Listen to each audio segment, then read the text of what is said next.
What do we do when we want to procreate? We put the candles on, the lights, and get, you know, Engelbert Humperdinck on the record player, and then we have missionary sex lying down on the silk sheets, and then the female puts her legs up in the air, puts a pillow under her bottom, because one of the questions that she wants to ask me, never dares, is that why is it that the sperm all dribbles out? Britain is in the grip of a fertility crisis. Our lifestyle is affecting our chances of having babies. Women are leaving it later to have children, and men's sperm counts are falling. That's quite a small sample, isn't it? Volume-wise, it's quite a regular amount. Reproductive treatment is one of the fastest growing areas of medicine, with over 200,000 babies born in Britain to date. Big cough. More and more desperate couples are seeking high-tech and sometimes very expensive procedures to give them that elusive dream baby. When you think you can't potentially have a family, and then to have him, it's a little miracle.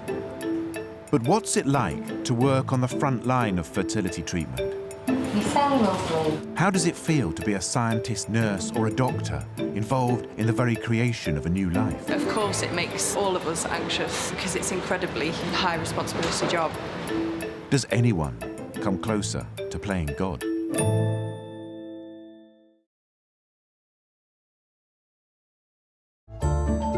This is Liverpool Women's Hospital. It's home to the Hewitt Fertility Centre, one of the largest and most modern fertility clinics in the country, offering both NHS and private treatment. I'm spending 3 months here to find out what it's like to be one of the doctors or nurses who treat the patients, or the scientists who actually create life in the lab. Another seat. The clinic is run by Professor Charles Kingsland. Okay, so In his long career, Charles has helped conceive thousands of babies. So your eggs are 40 years old. Fertility treatment is still a source of great controversy in this country, but Charles feels it should be available to everyone. It's just a question of getting the right egg. To have or not to have children is a lifestyle choice. When you decide that you want children but can't have them, that is when the problem arises. If you look at the definition of disease, it is an abnormality of easiness. And one thing you notice about men and women who want to have children and who can't have children, they are diseased. And any disease is worthy of treatment. And ideally, in this country, I believe diseases should be treated free at the point of access within the National Health Service. Charles believes fertility treatment is a human right, and most people are allowed 2 free goes on the NHS. Hello. But if those fail, they will have to pay for the next treatment. The first medication that you're going to start taking... The whole process takes around 2 months. It's geared towards creating as many eggs as possible by artificially stimulating a woman's ovaries with drugs, which she has to inject every day for 5 weeks. Each one of those is one of your follicles, and each bar... The ovaries create lots of follicles, each one hopefully containing an egg. You are ready for planning egg collection. At this point, the woman is booked in to have her eggs collected. This morning, Professor Kingsland is about to start a daily round of egg collections. Good morning. Good morning. Pleased to meet you. I'm Charles Kingsland. His first patient is 38-year-old Deborah Dickin. I've been awake since 5. Worry you. No. You won't feel This is the easy bit. You won't feel a thing. Once Deborah's eggs are collected, they will be introduced to her husband's sperm, and if they fertilise, they will become embryos.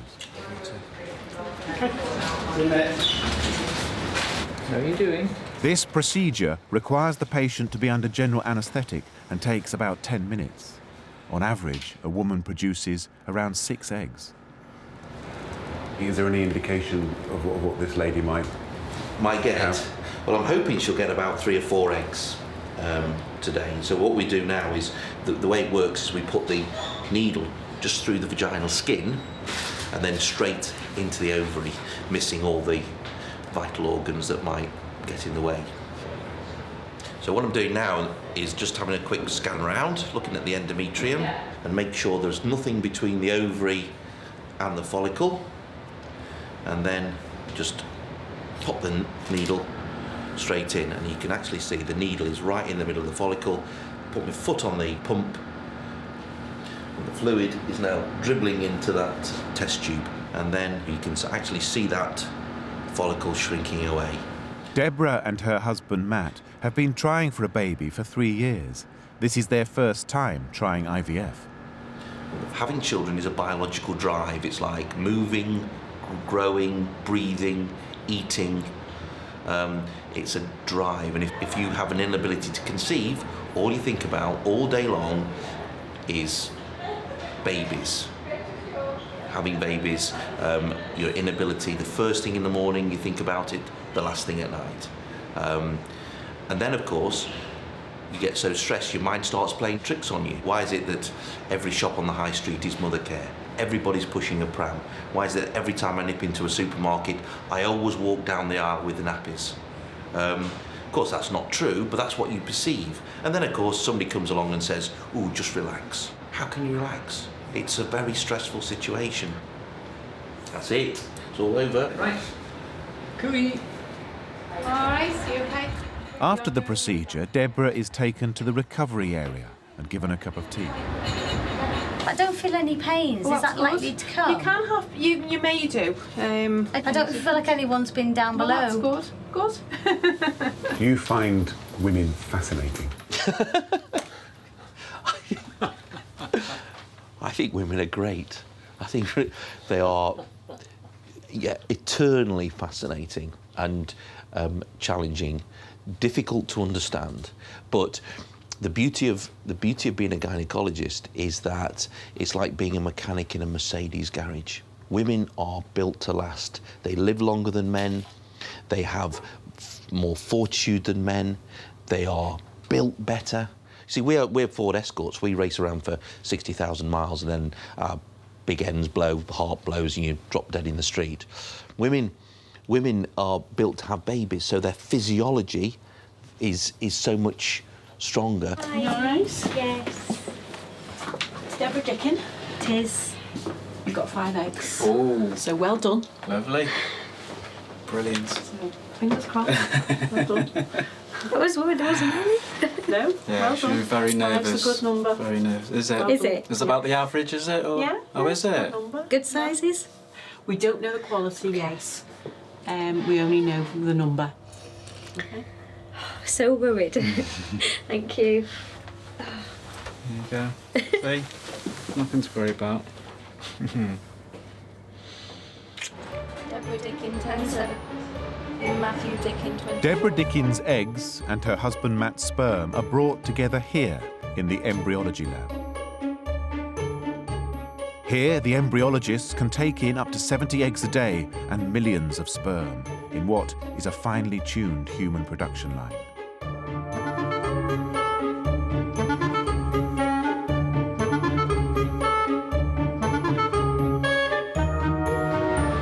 You see them swimming? Yeah. You can see these are swimming quite fast. But what I've got to try and do is try and catch them. The head of embryology, Rachel, is carrying out a procedure called ICSI for the Dickens. She must select what she thinks is the best sperm. This is then injected directly into the egg. ICSI is used in cases where men have low sperm counts or sperm that doesn't move around much.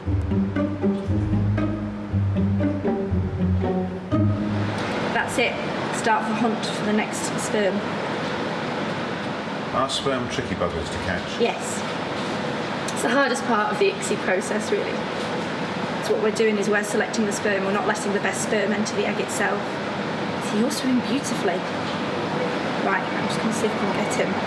Just sort of running my needle over the tail. Oh, please do that off, his head's come off. Oh. I knew that would happen. He's stuck to the bottom. Rachel injects sperm into 5 of Deborah's eggs. On an average week, Rachel carries out around 50 of these procedures. Can you think about this particular procedure later tonight Yeah. when you're Oh God, home? yeah, absolutely.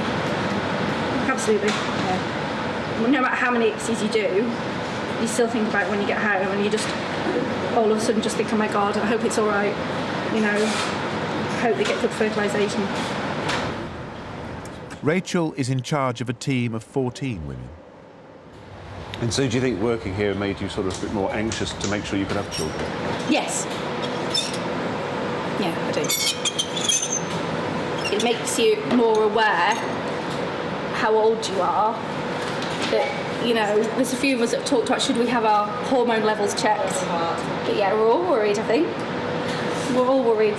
You're all worried? Yeah. And I'm only 24. All right, don't show off. I would have told them I'm 35. I'm 29, that's worse. Amy is the youngest embryologist at the Hewitt Fertility Centre, aged just 24. Do you go on to your boyfriend about it? No. About having kids? No. So he doesn't know that you're anxious about it? Well, I suppose I've said it, but I'm not, you know, badgering him to have children. You don't sit there on an evening saying, oh, the clock's ticking. No, I don't. Because I also think what will be, and I'm not sure I'd have fertility treatment if I needed it. Why? I don't know if I could go through it myself. And obviously I've never done it, but when you see it every day and you see what the women go through, and it's very difficult for them, I think. So, and I don't think I've got that strength. Really? I don't know, I think I'm still too young to decide, but then at the same time, I'm getting older. I'm only getting older.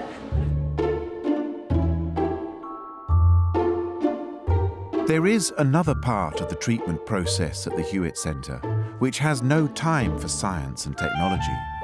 It's a procedure that is as old as time itself.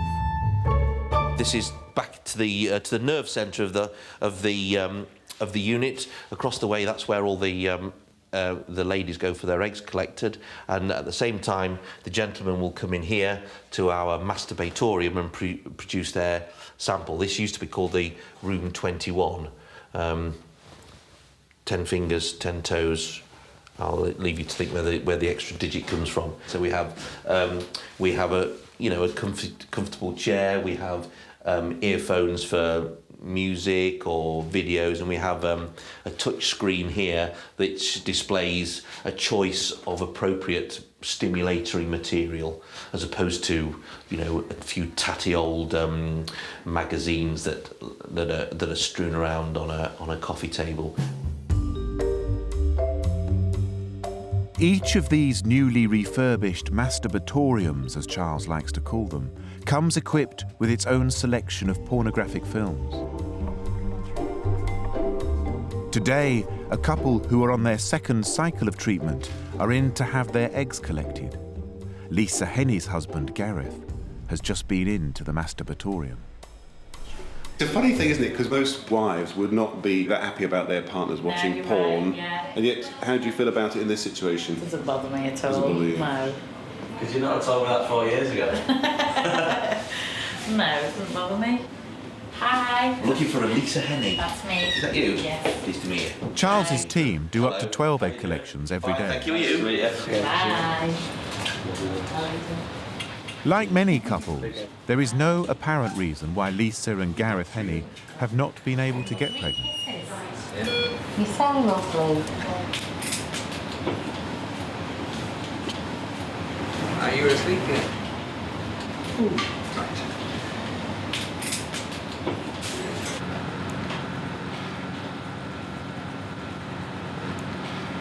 You must have done this procedure many times. The first 10,000 were a bit difficult after a while. It gets a bit routine. Usually takes about 5 minutes. This lady's got a fair amount of follicles. The ovaries have responded quite well.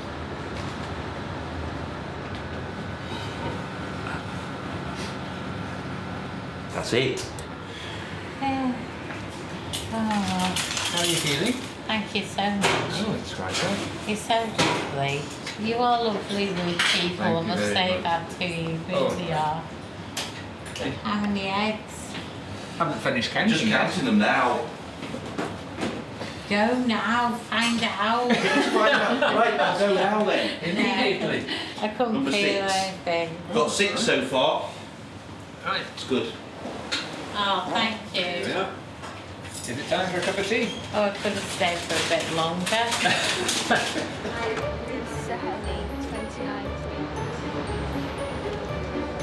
Lisa Henny, 2937. Lisa and Gareth's fertilisation is being carried out by Rachel using the most common method of treatment, in vitro fertilisation, IVF. So I just pick up my sperm and I just drop it into the well containing the eggs. The Petri dish imitates the environment of the womb, and the process of natural selection is allowed to unfold.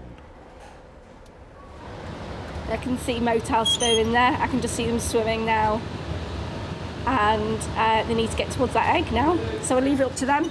It's out of our hands. There you go. Let's see if I can find an egg itself. There's an egg. You see the eggs here. There's a lot of cells around it, so you can't really get a good focus on the cell, the egg itself. These are all its cumulus cells. And you can just see the sperm starting to swim towards it now. Oh, yeah. You can see them just swimming around. Yeah, you can just about see them, can't you? Yeah. A lot for them to get through, isn't it? Yeah, loads. And they're tiny. Look at the tiny sperm compared to the size of the egg. Both the Hennies and the Dickens eggs will hopefully develop into embryos over the next few days. During that time, they will be checked regularly, along with the several hundred other embryos stored in the lab. Gemma Johnsfield 1148. Gemma Johnsfield 1148. Gemma Johnsfield 1148. Embryologists are trained on the job for 3 years and need a degree in a life science like biology. But working with such microscopic human cells, they need to be incredibly well organised too. Do you feel like there's a certain sort of type of mindset that suits an embryologist? A bit of an obsessive compulsive paranoid person, I would say. Oh, really? It makes you good at your job. Yeah. Do you think you acquire that sort of mentality once you come here from work for a while, or do you think you come here with it? I think you make a good embryologist if you have a little bit of it inside of you anyway, and then I think it breeds it a little bit more inside of you. It makes you worse. Like, I don't think that I've got those tendencies by working here. I think this place suits my natural tendencies, and I'm a bit of a control freak, clean freak, all those things in my whole life, never mind in here. I can't think of any other business anywhere where the consequences could be so great. For that detail. Exactly. I think it's one of the only jobs where you are expected to be absolutely 100% perfect, and there is no room for human error whatsoever. Yes. Which, is that an impossible situation? Maybe it is, yeah. Exactly. Because we are all human after all, but you have to be perfect. Or as close to perfection as we are. Really? So it's gone so far, so good.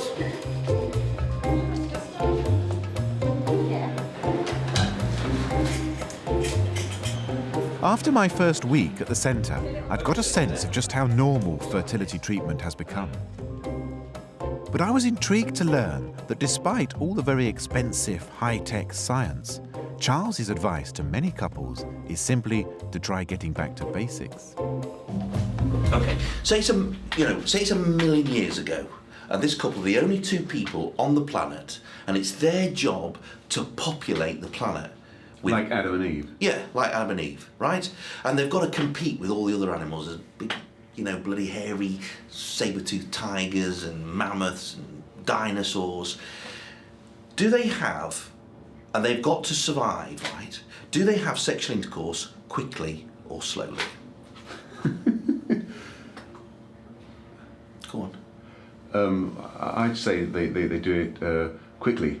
So Why? you get away from a predator. Exactly. Lying down or standing up? Standing up. Should the male be relaxed or anxious? I think he should be anxious. You should be anxious. Yes. Of course you should be anxious. So what I say to patients, imitate the jungle. Just go for it, Wham, bam, thank you, ma'am. And they say, well, what do we do? I say, well, next time you're around at your mother-in-law's, sit there at Sunday lunch when you're ovulating and say to your husband, I'm ovulating. We've got to have sexual intercourse in this house before we go home. And by the way, I'm not wearing any knickers. And I'll guarantee you that he will have the best sperm count ever. Difficulties with fertility don't just lie with the woman. The man is part of the equation, and in particular, the quality of his sperm can be the root of the problem. Lock the door behind you. And the Hewitt Fertility Centre has a whole department dedicated to the analysis of sperm. Oh, it's so sticky. It's on my glove. The Andrology department gets all its samples from the masturbatoriums. Each one is connected to the laboratory by a special hatch. Okay, so when the sample's placed in the hatch, the alarm goes so we know it's there and it's ready to take. We just have a look, just check the details, and we'll sign for the sample to say it's been received. Amanda is one of the andrologists.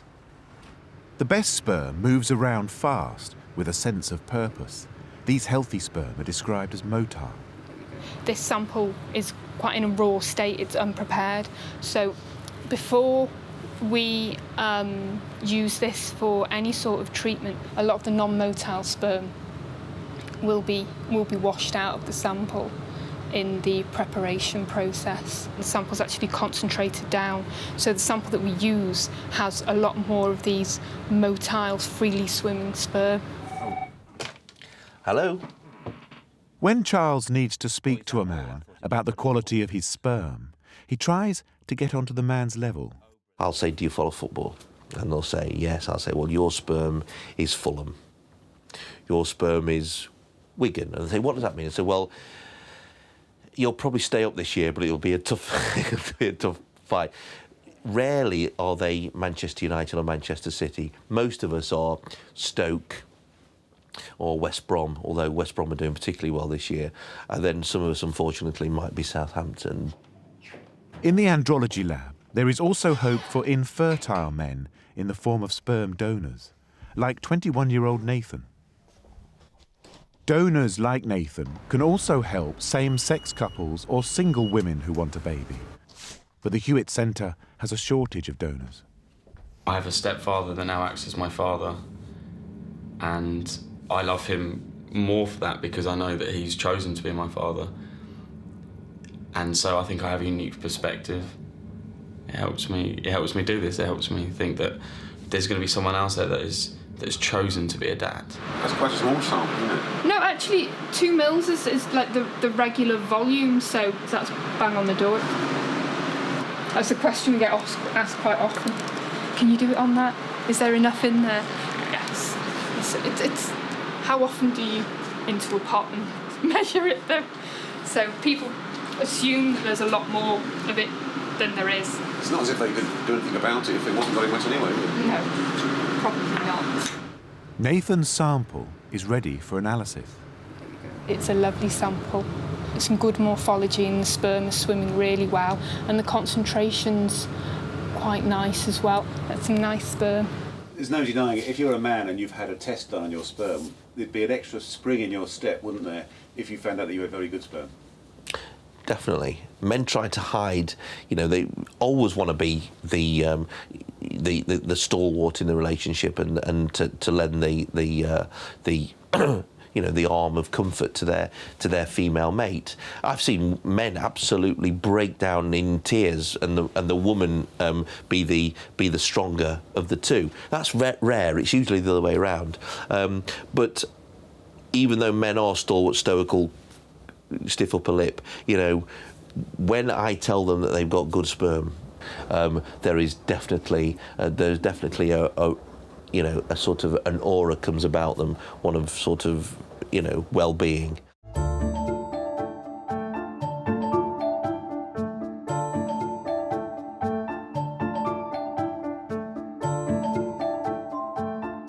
So those those are risks that you do need to be aware of. Yeah. And obviously, as you're going through your treatment, we will talk you through all this again. When a couple begin the process of fertility treatment, the first thing they need to do is have a meeting with Sister Diane Ford, where she interrogates them about their lifestyle. In this case, it's Kerry and Mike Fraser. Do you smoke at all? No. What about alcohol? Occasionally. Occasionally. Would you say each day you have a drink or just No, a because couple? I've stopped. I've cut down. Okay. Been good. Michael, drink alcohol? Yes. How much would you say? I don't know, about 10 pints a week, something like that. No, you don't. 10 pints a week. Well, yeah, every weekend. So you'd say about 10? About 10, yeah. Do advise that you do reduce that, because alcohol can affect both the quality of eggs and the quality of sperm. Yes. Okay. These two are in their early 30s. They've been trying for a baby for 3 years. This is their first cycle of IVF treatment. Because what we want is for you to go home with one healthy single baby. Yes. Yeah. But we cannot guarantee fertilisation and we cannot guarantee pregnancy. You clear on, you feel Yeah. So okay excited. with the information? Yeah, happy with everything you've said. Ready to get going? Ready to get going now, yeah. Oh, well, good luck. You take care. Don't forget any queries. Just give us a ring. Oh, will do. Brilliant. All right. Thank you. very much. No problem. Bye. Bye. All right then, see you later. I arranged to meet up with Kerry and Mike in a few weeks' time when they return for the next stage of their treatment. So far in my time at the Hewitt Centre, I had noticed that patients might have different reasons why they can't get pregnant, but they all share a deep-seated biological desire to have a baby. But one person stands out in demonstrating just how deep this desire runs. My name's Hannah, one of the embryologists, and I've just come to speak to you before your egg collection. Anne-Marie Brotherstone. She is 31, but has had 2 heart attacks in her short life. Before you go home, how many eggs have been collected? Because of this untreatable heart condition, a pregnancy could put her life at risk. Tell you a little bit But even so, she wants a child so much, she is prepared to go against the advice of doctors. Have you got any questions you'd like to ask us? Mine's gone blank. No, I don't think so. Anne-Marie does have significant, medical issues.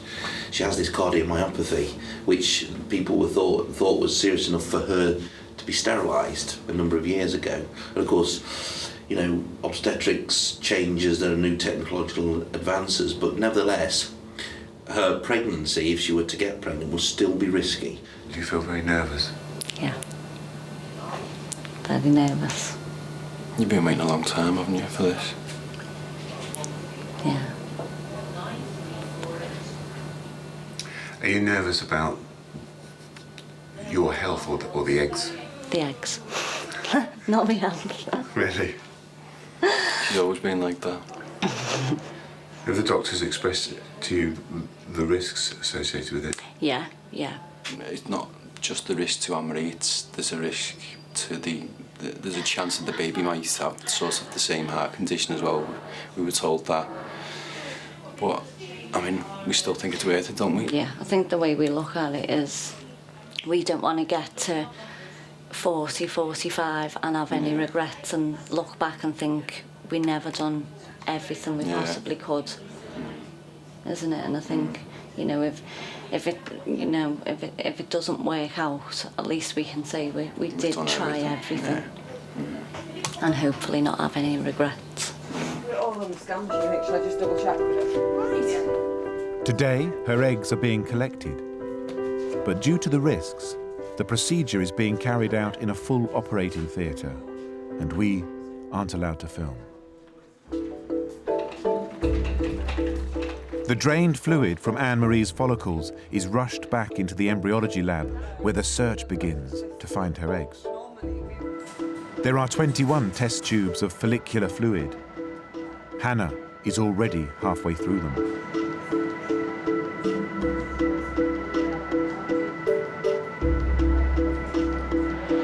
Still no eggs so far.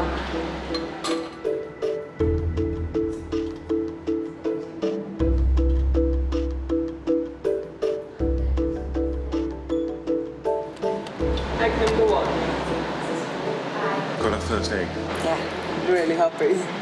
Because I didn't expect there to be eggs in every single one, but obviously you do get a bit scared as you go through them and you haven't seen a single one, but that egg looked really nice, so hopefully we'll get a few more now. She continues to search through the remaining test tubes. The more eggs produced, the better the chance of creating a viable embryo. Last tube.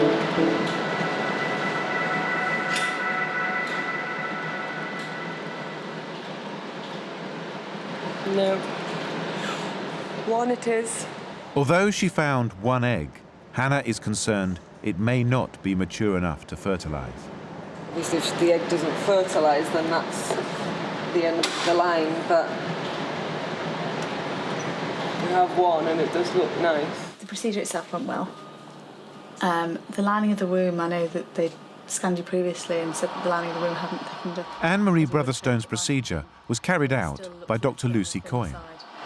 When we gave you the injections to help to stimulate the ovaries in the hope of producing eggs, your response wasn't, as good as we might have hoped for.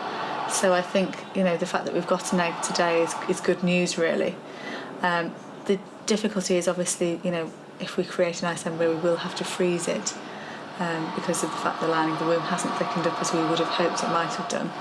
All right, if you think of anything before you go, then just let one of us know and I'll pop back in. Yeah, okay. Thank you. Okay, thanks very much. That was quite a difficult moment for Dr. Coyne, because she's actually pregnant. Before I was pregnant, I did actually wear normal clothes for clinics and things like that. I started wearing scrubs quite early on to try and hide the fact that I was pregnant for as long as I could, because I found it a little bit awkward. Did you? How long have you been? With the patients? Yeah. I think I'd rather just not be pregnant in this environment, unless I get to the stage, obviously, that I'm at now where, the last patient that's just seen me has said, oh, pass on your good vibes, because she could tell I was pregnant, so. One egg was enough for Anne-Marie Brotherstone. Really good news, because the embryo's fertilised. So it carried on maturing then? Yeah, it carried on maturing last night, so it was injected a couple of hours late, but it has fertilised. Embryologist Hannah successfully got Anne-Marie's egg to fertilise. But as an embryo, it needs to be frozen for a few weeks until the lining of her womb is ready. Hello? Hi, is that Michael Brotherstone? Yeah, it is, yeah. Well, I've got brilliant news for you guys. The egg that you had collected was mature and it has fertilised. Oh, brilliant. Absolutely fantastic. Okay. Thank you.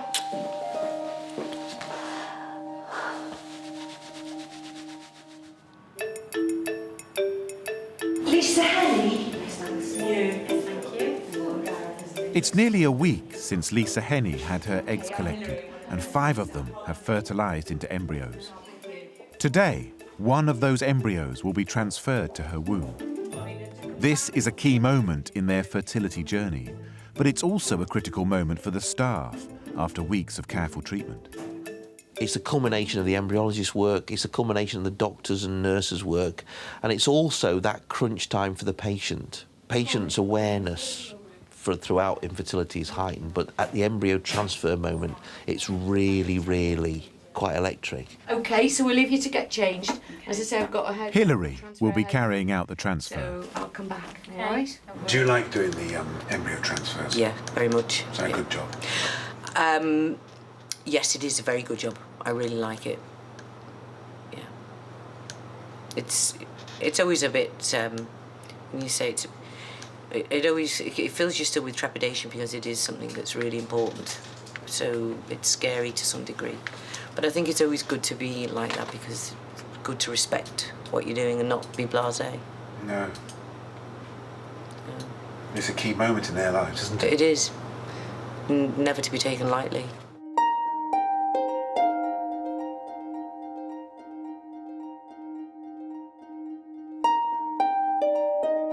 But first, in the lab, Amy must decide which is the best of the 5 embryos.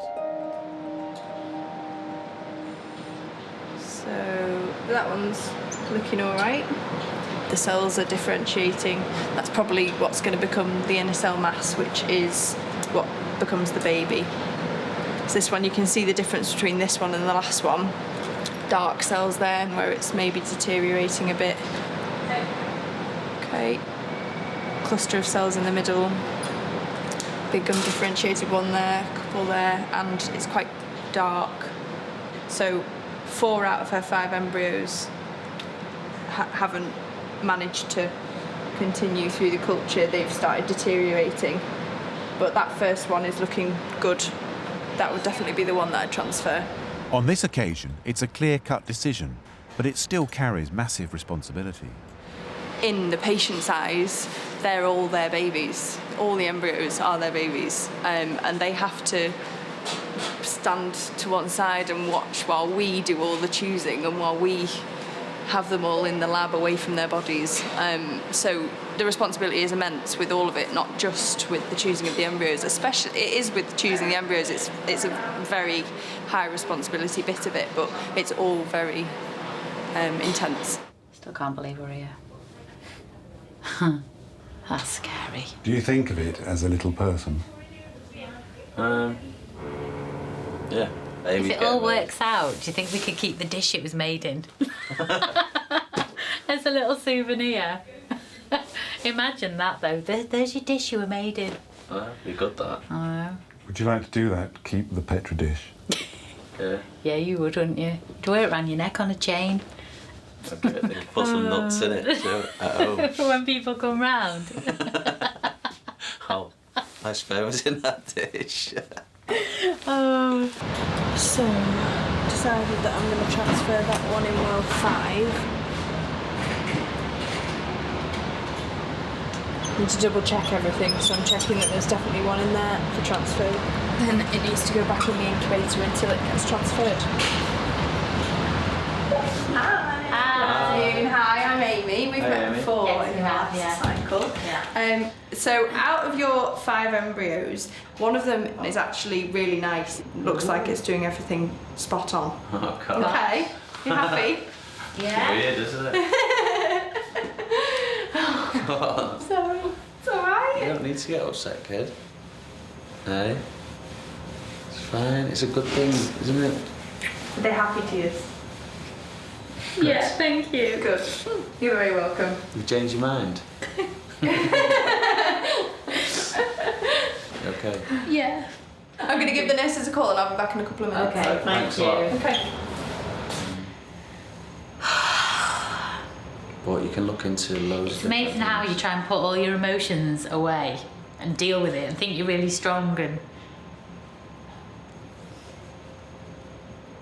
You build up a rapport with some patients and you don't with others.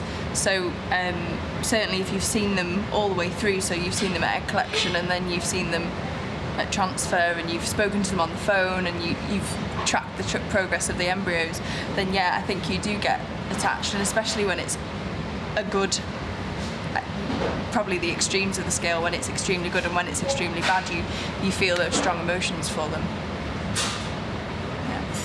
Point your knees, I know it goes against the grain, but you need to put your knees out. Okay. So now I need to get you into position, please. So I'm not just, staring underneath. It's alright. Oh, thanks for that.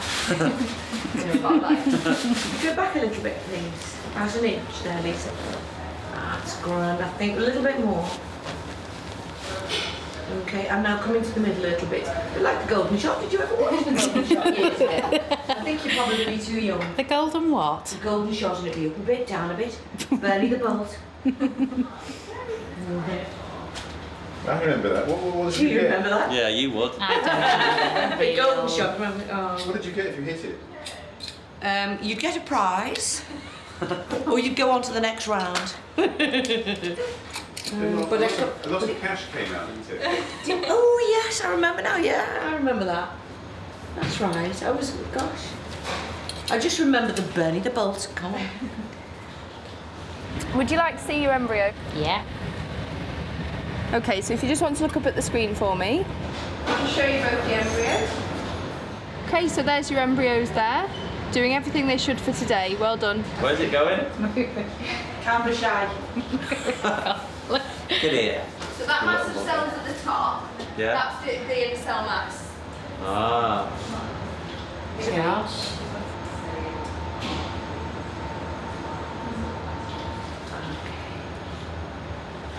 You'll feel a little bit of pressure as I open up and look for the neck of the womb, okay?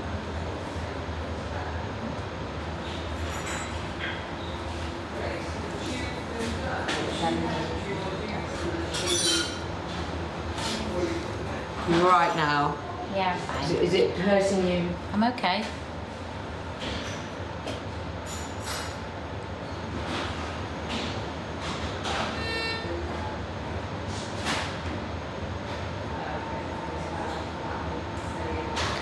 Put your embryo back now. Good luck to you both. Thank you.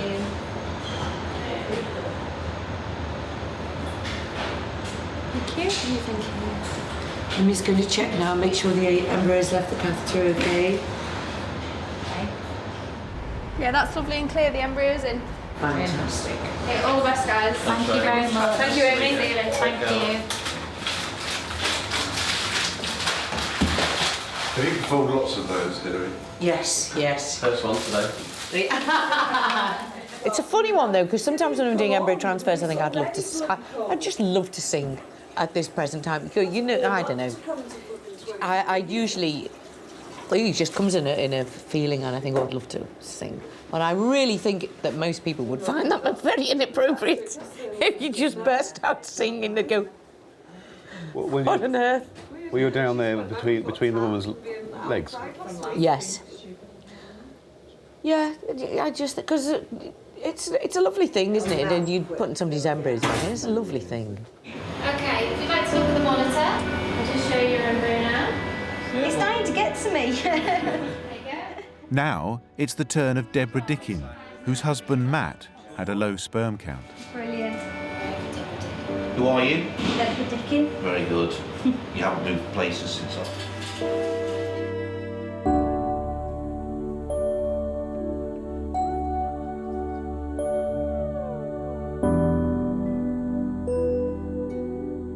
Becky's just going to check that the embryos have gone. That's fine, it's in. That's it. It's all over. Just keep your legs up there. Good luck, guys. Thank you very much, Rebecca. Thank you. Okay then, all the very best. We'll look it out for you. Cheers. I wish you the best of luck with it. Thank you very much, Richard. That's great. Time will tell now. Yes, time will tell. On average, couples who go through fertility treatment have a 30 to 40% chance of success. I've seen it in patients' eyes when they come and see you. It's probably not overstating it to think that they see you as somebody who performs miracles. No, well, technically, you know, in vitro fertilisation is a routine procedure. It's how we manage the patients, which is the difficult thing. The laboratory bit, you know, often is the easy bit. It's how we manage the patient's expectations. Our contract to the patient is to say, well, we can't guarantee you babies, but we'll do our very best, so that we try and avoid the scenario that I think is the one that we should all be striving to avoid, and that is the patient who hasn't got a children, but is left in a situation where she says, or he says, gosh, if only I'd have had the funding to have this treatment, if only we should have done that. And that's what we've got to try and avoid, and that's what we try and do here.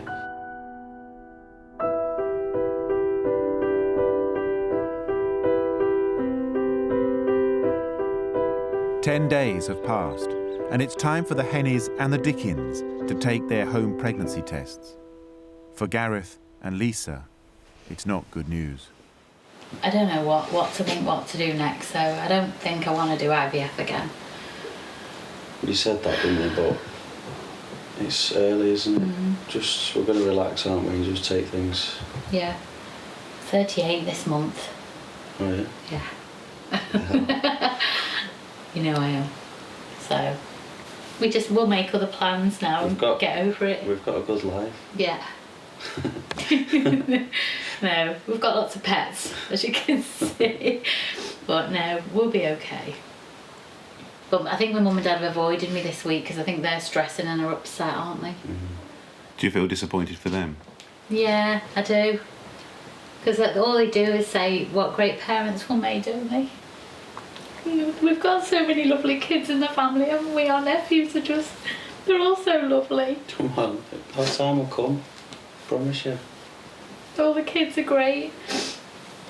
They all love us to bits, don't they? Yeah. We've got good people around us. Everywhere we go, it's just full of good people. Yeah, we're so lucky. We've got lots of lovely people in our lives. We have. So we said we'll get a pram for the car. At Deborah and Matt's home, it's also sad news.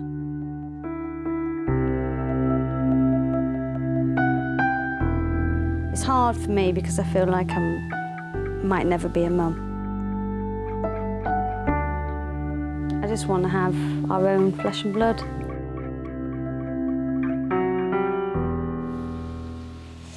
Hard to deal with. It is.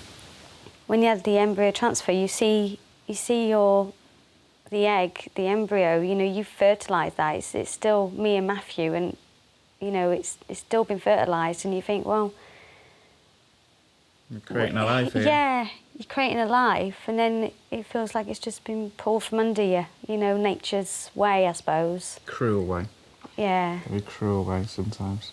But I just want to have our own flesh and blood. Yeah. Something that we've produced and we can bring up our way, and yeah.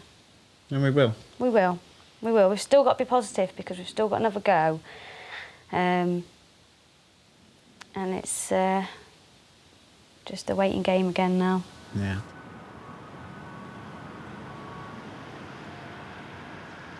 It's very difficult not to take it personally, but of course sometimes you have to try and distance yourself from those sort of emotions because it can be quite detrimental to your own health and well-being, isn't it? I came halfway through that. The stress. Oh yes, yes. Upset, disappointed, probably the same sort of feelings that they were feeling, but not to the same extent because it's their treatment. But we do that with all the patients. You feel elation when someone gets pregnant and you feel disappointment when they don't, because our job is to get them pregnant, and if we haven't done that for them, then in our eyes we've failed, really. But also, talking about being happy or being sad, then these have got to be fleeting emotions for us, because we see so many people, if you got too attached and too emotionally involved with all of them, you would be an emotional wreck coming to work. You'd be crying all the time. Yeah, and that hardness comes with time, because when I started here I found everything really difficult and everything was like, oh, why isn't it working? But now it's like Hannah says, you just have to, yes, feel the emotions, but you do have to remember what you're doing and why you're here, and the other patients matter just as well.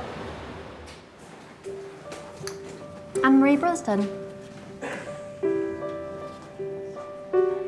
All the patients I had met at the Hewitt Fertility Centre are desperate to have a baby, but none more so than Anne-Marie Brotherstone, who has a rare heart condition.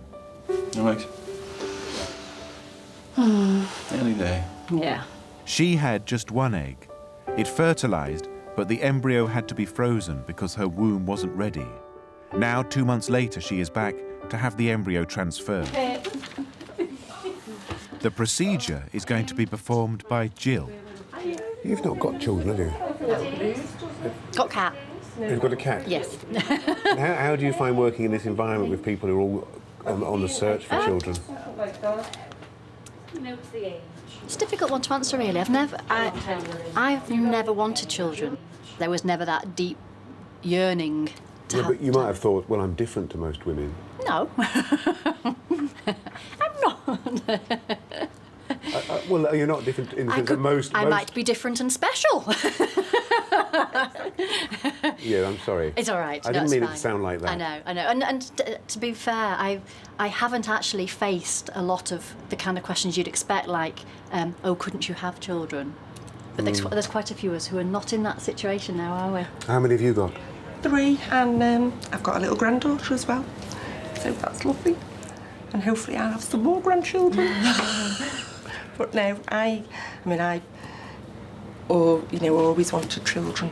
And I mean, I've still had my career and I love my job, and I always think I'm very lucky because I've, you know, through the years of my nursing, I've seen some really, you know, sad scenarios. You're right, Michael, you can sit down if you want. Hannah is the embryologist who has been at every stage of the Brotherstones' journey. And here's your embryo. Can you see that on the screen? Yeah, perfect. And that's magnified a few hundred times. The Brotherstones don't have any frozen embryos to fall back on. All their hopes are contained in this one catheter that Hannah carries. Thank you. Thanks.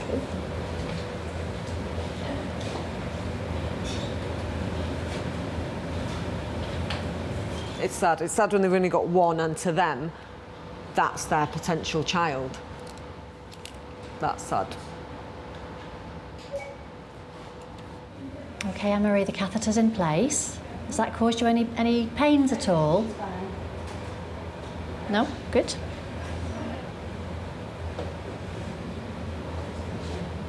Thank you. OK. Now, Hannah's going to take the catheter and flush it just to make sure the embryo has left, OK? That's fine, love you until the embryo's in. OK, put your legs down now. Well done. All right. Very best of luck. Thank you. Hello, here we are again. How are you? My mind's blank at the minute. I'm just in shock, I think. What about the fact that it survived? But I've got this far. We've got to keep our fingers crossed now. See what happens. Okay. Well, you got my mobile if you need me. Yeah. Okay. All the very best. Thanks very much for your help. See you. Thank you. See you soon. Thanks. Bye. Bye. Cheers. How much hope do you have for them? Well, I'm Scorpio. My cup is always half empty, so I'm a natural-born pessimist. Not a great deal. Not a great deal. She's got a lot of problems to face. You know, with her cardiomyopathy as well. So I'd like to think, you know, we've certainly given her a chance, but how things will turn out, well, we'll find out in the fullness of time. None of us would be here doing this if we didn't think that it was going to work some of the time. And every cycle you start is with hope, isn't it? At least they can say, well, I've done everything we can. And what we have to say is we've done everything we can. And certainly with the Brothertons, on this particular cycle we have. So it's out of our hands now. In 10 days' time, the Brotherstones will carry out a home pregnancy test. Right, we'll say goodbye to you then. We'll be in touch. Yes. Yeah, yeah, well, I'll give you the text number when we're coming back in. If you do come back in. Yeah. All right, then. Oh, thanks very much for that. Thank See you soon. Thanks. Speak to you soon. Ta-ra. Take care. Bye-bye. There is one other couple I had met in my time at the Hewitt Centre who are desperate to have a baby. Big cough. Lovely. You guys ready? Yeah. I'd first met Kerry and Mike Fraser a few weeks ago when they were being quizzed by a nurse over their alcohol consumption. Today, they too are back to have their embryo transferred. The embryo's here, we're ready to put it in. And here we go. Have you read your white booklet of all your do's and don'ts? Yes. Is there anything in that doesn't make sense? I really like chorizo sausage. Am I still okay to eat it? You really like what? Chorizo sausage. Am I okay to eat it? Because it says about like Parma ham and all that. You know, I actually have never been asked that before. I don't know. I would imagine it's fine. Because we have it like, well, I have it twice a week.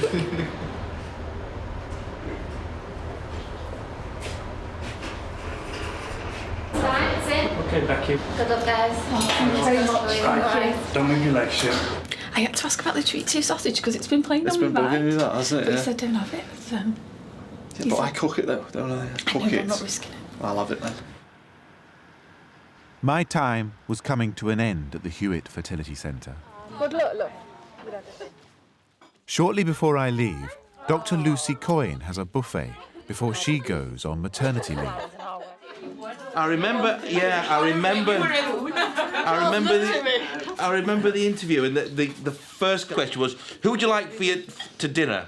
You know, who would you invite to dinner? Anybody you could invite ever, living or dead. And the previous guy said, oh, I think I'd invite Wolfgang Amadeus Mozart because he was genius of the of the 19th century or whatever. So we asked the same to Dr. Coyne here. Said, who would you invite to your dinner party? Anybody you like, living or dead. He said, oh, I'd like Simon Cowell. I said, that's my girl.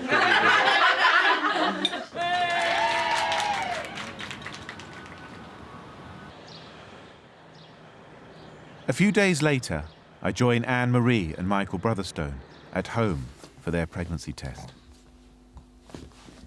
Hello.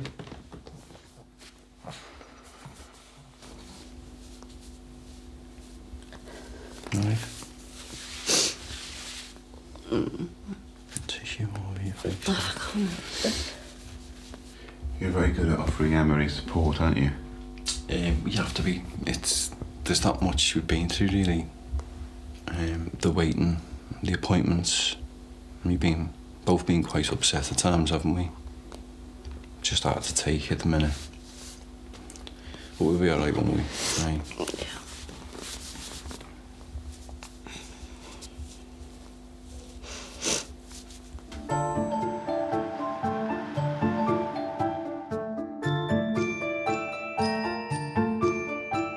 I had spent 3 months looking at the extraordinary work that goes on here, and I'd seen it through the eyes of the staff.